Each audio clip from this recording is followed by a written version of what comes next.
Imagine facing financial hardship and uncertainty, not because of a personal crisis, but because of political gridlock.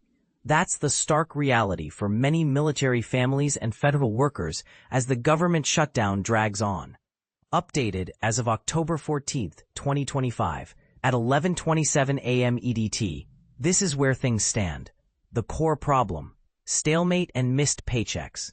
The U.S. government remains partially shut down, entering its 14th day. Democrats and Republicans are locked in a seemingly unbreakable stalemate over how to fund and reopen the government.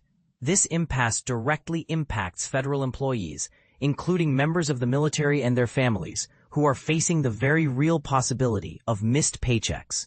The Senate's eighth attempt. The Senate is reconvening in Washington today and planning its eighth vote on a House-passed measure to fund the government. The vote is scheduled for 5:30 p.m. Eastern Time. Here's the catch. To succeed, the measure needs 60 votes. With a Republican majority of only 53 seats, Senate Republicans must secure support from at least 7 Democrats. But here's where it gets controversial. Democrats are holding firm, demanding an extension of Affordable Care Act, ACA, health insurance tax credits as a condition for their support. This is where things get tricky, and political ideologies clash head-on.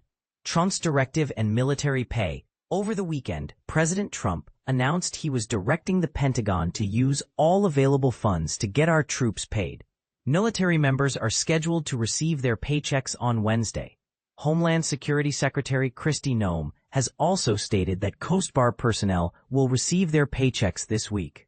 And this is the part most people miss. While these assurances offer some relief, other federal workers will not be paid until the shutdown ends, leaving them in a precarious financial situation. The human cost. Military families in crisis. Naomi Pyle, a military spouse raising 2 children in San Diego, California, isn't sure if her husband, a member of the U.S. Navy, will receive his paycheck on Wednesday. The Pyle family was already struggling financially before the shutdown began on October 1st. Missing even one paycheck could be devastating. President Trump has attempted to ease these concerns, claiming his administration had identified funds to pay military service members. The White House Office of Management and Budget told the Associated Press that Pentagon research and development funds would be used to pay troops if the shutdown continues past October 15th. Despite these assurances, the possibility of missing a paycheck is causing immense stress for many military families. We were already living paycheck to paycheck, so this doesn't help at all, Pyle told CBS News. We have to pick and choose which bills to pay now. This underscores the real-world consequences of political deadlock. House Speaker Johnson's stance. No negotiations. House Speaker Mike Johnson, Republican, LA, has stated unequivocally that he will not change his shutdown strategy. At a recent press conference, he declared, "I don't have anything to negotiate." He accuses Senate Democrats of playing a game, arguing that the House has already done its job by passing a funding measure. The House has been out of session since September 19th, after passing the GOP measure to fund the government until November 21st. Johnson has extended the recess, insisting that the Senate is responsible for ending the shutdown. House GOP leadership continues to criticize Senate Majority Leader Chuck Schumer, Democratic Congress, accusing him of engaging in image rehabilitation with the left-wing base to fend off a potential primary challenge. House Majority Leader Steve Scalise, Our Population, added that Schumer's leadership is failed and that the country deserves a whole lot better. These accusations highlight the deep partisan divisions fueling the shutdown. Senate's procedural vote and Democratic demands.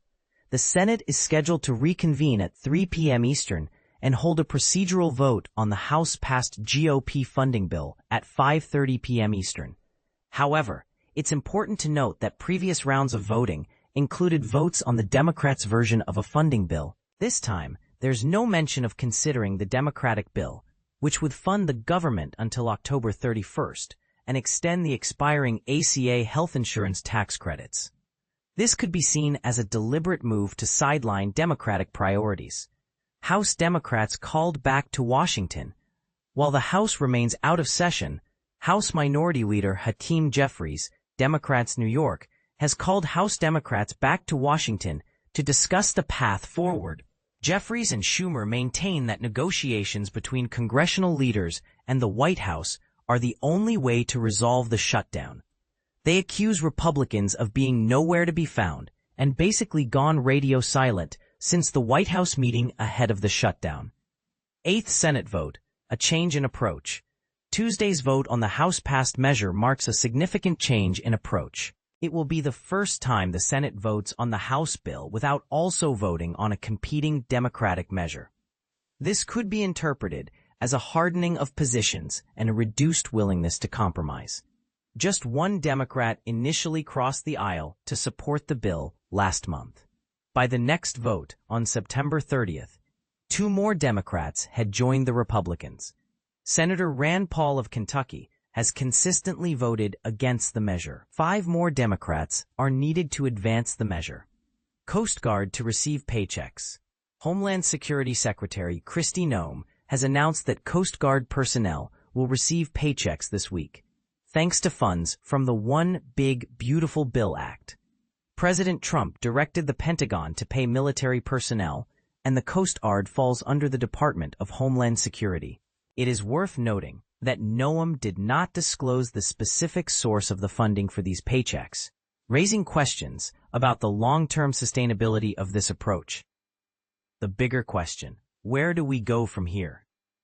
This government shutdown raises fundamental questions about the ability of our political system to function effectively. Is it acceptable for partisan gridlock to jeopardize the financial security of military families and federal workers? Is either side truly willing to compromise, or are they more interested in scoring political points? Is the demand to extend Affordable Care Act subsidies a reasonable one?